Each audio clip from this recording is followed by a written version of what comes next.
जय हिंद। मैं हरकेश बहादुर उत्तर प्रदेश के समस्त ग्राम प्रहरी भाइयों को मैं हृदय से स्वागत वंदन अभिनंदन करता हूं। और भाइयों, मैं आप लोगों के बीच में फिर एक बार उपस्थित हुआ हूं। और भाइयों, हमारे कितने भी बहुत ऐसे ग्राम प्रहरी हैं जो हमसे बार बार फ़ोन करके पूछते रहते हैं कि भाइयों क्या हुआ हरकेश जी कि हम लोग का मानदेय बढ़ोतरी नहीं हुआ। तो भाइयों, इसी पर मैं आप लोगों के बीच में चर्चा कर रहा हूं कि मानदेय वृद्धि क्यों नहीं हो रही है। सबसे पहली बात मैं ये बता देना चाहता हूं आप लोगों को कि जो हम लोगों के बीच में ये मनसा बराबर बनी रहती है कि हमारे कुछ ग्राम प्रहरी चौकीदार भाई कहते हैं कि सबका होगा तो हमारा होगा, हम नहीं जाएंगे क्योंकि हमें बहुत सारा काम है। जैसे किसी के परिवार में डिलीवरी हो जाना या कोई बीमार हो जाना, अनेक प्रकार की बातें और समस्याएं हम लोगों के बीच में रखते हैं हमारे ग्राम प्रहरी भाई। तो भाइयों, मान लीजिए कुछ लोगों को ऐसा होता है, लेकिन सभी लोगों के साथ ऐसा नहीं होता है। समय बदलने में टाइम नहीं लगता है, समय बदलता रहता है। समय के ऊपर हम लोग पाबंदी नहीं रख सकते हैं, समय निरंतर चलता रहता है। तो समय को देखते हुए अगर हम लोग अपनी कार्यशैली को आगे बढ़ाने का कार्य करें तो कोई भी ऐसा कार्य नहीं होगा कि जो असंभव हो सके। तो भाइयों, सबसे बड़ी बात यह है कि देखिए, आप लोग कहीं भी कभी भी किसी समय जब हमारे उच्च नेतागण आते हैं, किसी प्रकार के सांसद से ऊपर के लोग मंत्री लोग होते हैं, जैसे कि परिवहन मंत्री हो गए, गृह मंत्री हो गए, मुख्यमंत्री हो गए, प्रधानमंत्री हो गए, उप मुख्यमंत्री हो गए। ऐसे प्रतिनिधि जब आते हैं हम जनता के बीच में, तो हमारे सांसद और विधायक महोदय गांव-गांव बस सेवा की व्यवस्था करते हैं कि हमारे जो भी नागरिक हैं, जो भी जनता जनार्दन हैं, हमारे मंत्री जी की बातों को सुने, इसके लिए वह व्यवस्था करते हैं। तो भाइयों, ठीक उसी प्रकार समझ लीजिए कि जब हम लोग इको गार्डन लखनऊ में धरना रखते हैं तो वहाँ भी हमारे मुख्यमंत्री जी या हमारे कोई मंत्रीगण वो देखना चाहते हैं कि हमारी संख्या कितनी है। कहने के लिए हम लोग 70,000 हैं, 70,000 कहने के लिए हैं सिर्फ, लेकिन धरातल पर देखा जाए, लखनऊ इको गार्डन में देखा जाए तो हमारी संख्या 10,000 भी नहीं इकट्ठा हो पाती है। जब हम लोग खुद एकत्रित नहीं हो पाते हैं, खुद संगठन को अपने नहीं बना पाते हैं, तो कैसे मानदेय की इच्छा कर सकते हैं। मानदेय की इच्छा वही व्यक्ति कर सकता है जो संघर्ष और मेहनत करता हो, लेकिन मेहनत और संघर्ष न करने वाला व्यक्ति बराबर फोन करके पूछता रहता है कि क्या हुआ, क्या नहीं हुआ, इस सरकार में वेतन नहीं बढ़ेगी, यह सरकार अच्छी नहीं है। सरकार सब अच्छी होती हैं, हम सरकार के हम सभी नागरिक हैं, सभी हम जनता हैं। हम भले पद पे हैं, ग्राम प्रहरी के पद पे, लेकिन आम जनता भी होती हैं। उन्हीं जनता के बीच में हम लोग भी रहते हैं, चाहे भले अधिकारी हो जाएं, कर्मचारी हो जाएं, लेकिन जनगणना के अनुसार हम लोग जनता ही हैं। और वह हमारे राजा हैं। राजा हमेशा प्रजा को देखता रहता है, लेकिन प्रजा जब अपनी मांग उठाएगी, प्रजा जब अपने राजा के पास अपनी व्यथा बताएगी, अपनी समस्याएं बताएगी, तभी तो राजा जानेगा कि समस्या कितनी है। उस तरह से कुछ जनता लोग जाकर राजा के सामने कहेंगे कि हमें खाने की रोटी नहीं है, पीने का पानी नहीं है, तो राजा यही सोचेगी कि इतने सारे जनता के बीच में बस 2-4-10 लोग हैं कि जिनको समस्याएं हैं। तो ठीक इसी प्रकार आप लोग सोच लीजिए कि 70,000 की हमारी संख्या है और हमारे मुख्यमंत्री योगी आदित्यनाथ जी महाराज वही हमारे राजा हैं। तो जब हम अपनी संगठन को इकट्ठा नहीं कर पाते हैं, एकजुट नहीं हो पाते हैं, तो अपने राजा को हम क्या दिखाएंगे, क्या उनसे मांग करेंगे।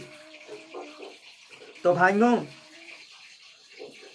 जैसे आप लोग थाने पर जाते हैं, थाने पर हर महीने बुलाया जाता है, आप लोग जाते हैं मीटिंग के नाम पर कि आज मीटिंग होगा। सभी ग्राम प्रहरी भाई, चौकीदार भाई अपना कार्य जो होता है वो छोड़कर सीधे थाने पर जाते हैं और वहां पर जाकर एक गिलास भी पालेंगे, मामूली सा गिलास जो 10 रुपए की मिलती है, उस गिलास में खुश हो जाएंगे और कि हमको गिलास मिला है आज थाने पर से। तो गिलास के लिए आप लोग दौड़ते रहते हैं। जब गिलास के लिए इतनी दौड़ा धूपी होती है तो अपनी मांग के लिए क्यों नहीं दौड़ते हैं, क्यों नहीं इकट्ठा होते हैं। भाइयों में जो थोड़ा समस्या हो गया है कि खांसी आ रहा है, फिर भी कोई बात नहीं, मैं आप लोगों के बीच में बराबर बात अपना रखता रहूंगा। जब तक आप लोग एकत्रित नहीं हो जाएंगे, जब तक अपने संगठन को मजबूत नहीं बना लेंगे। भाइयों, आप लोग अपने मन से ऐसा विचार बिल्कुल निकाल दीजिए। जब एक गिलास के लिए, एक डायरी के लिए, एक कलम के लिए हमारे थाने के 70, 80, 100, 150 चौकीदार होते हैं हर थाने पर, इतने लोग इकट्ठा हो जाते हैं, तो अपनी मानदेय बढ़ाने के लिए आप लोग इकट्ठा क्यों नहीं होते हैं, क्यों दूसरे के भौजालों में पड़े रहते हैं। इसी तरह से आप लोग, जिस तरह से अंग्रेजों ने राज किया, फूट डालो राज करो,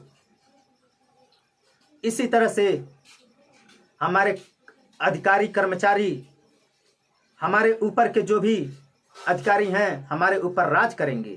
क्यों राज करेंगे? कि हम लोगों में एकता नहीं है, हम लोगों में बिखराव पड़ा हुआ है। जब एकता नहीं रहेगी, बिखराव पड़ा रहेगा, तो हमारा संगठन कैसे चलेगा, कैसे आप अपना हक अधिकार मांग सकते हैं सरकार से। हक अधिकार के लिए ये दिल में जो जिगर होता है इसको बाहर लाना पड़ता है। अपने अधिकारी के सामने आवाज उठाना पड़ता है अपने हक अधिकार के लिए।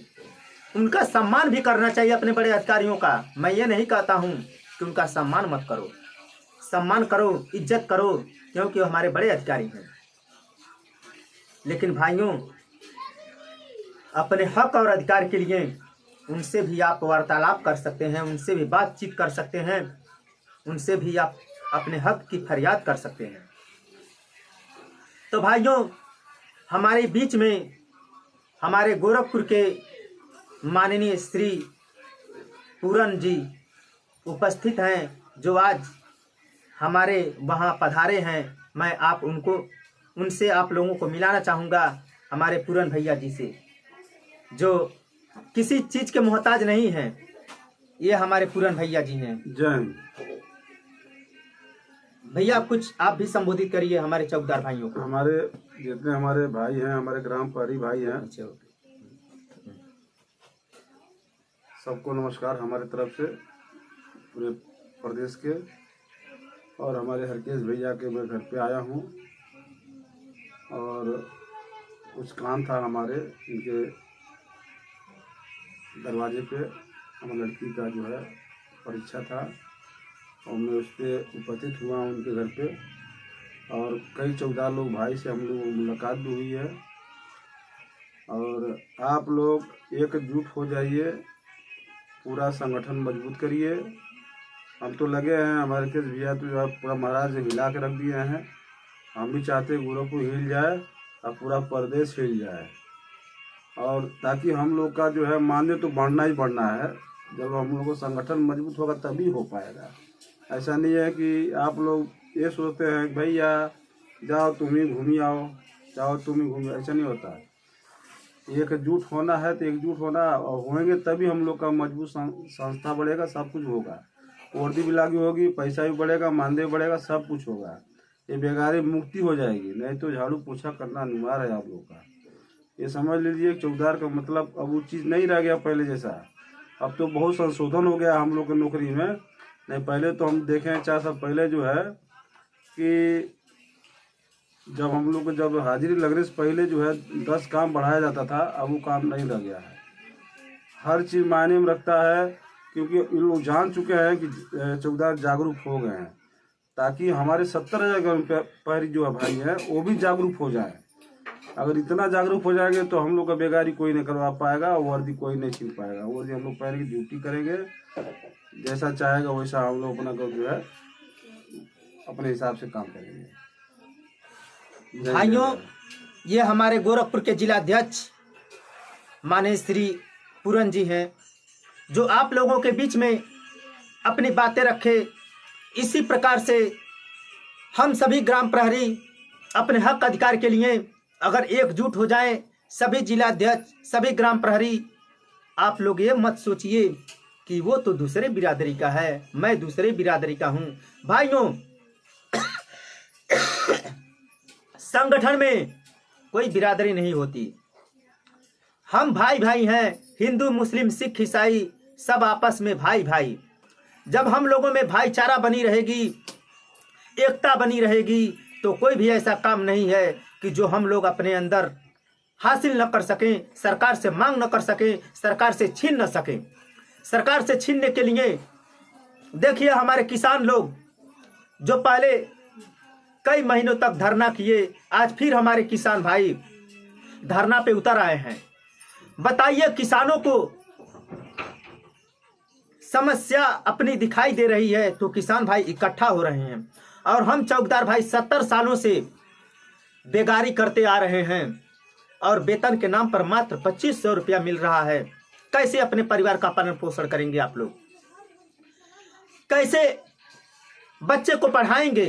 कैसे अच्छी शिक्षा देंगे? कैसे डॉक्टर इंजीनियर बनाएंगे? डॉक्टर इंजीनियर बनाने के लिए पैसे लगता है, और पैसे लगाने के लिए आप लोग का मानदेय बढ़ाना अति आवश्यक है।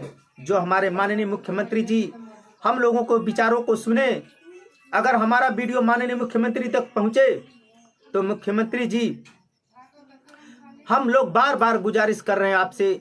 आप कहते हैं सबका साथ सबका विकास, सबका साथ तो आप दे रहे हैं, मगर सबका विकास कहां हो रहा है?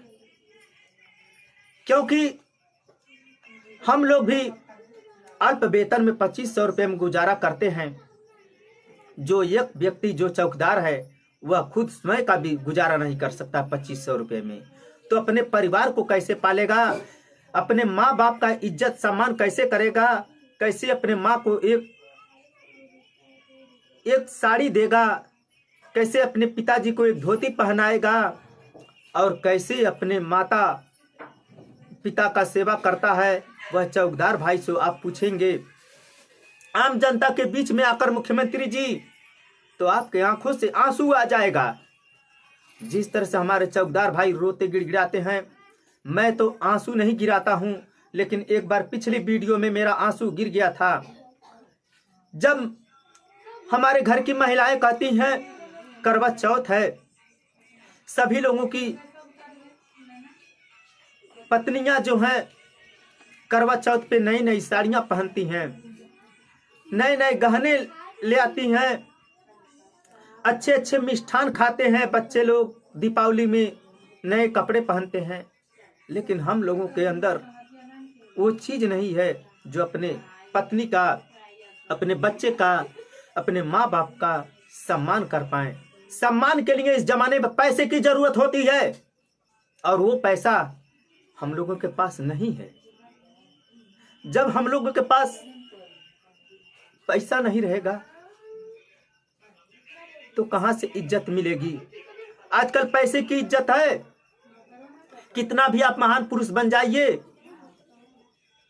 क्यों ना बुद्ध भगवान बन जाइए, लेकिन आपकी बातों को कोई सुनने वाला नहीं है। अगर आपके पास पैसा है नाम है, शोहरत है, अच्छी पर्सनालिटी है, तो लोग आपका सम्मान करेंगे। लेकिन हमारा सम्मान क्या है?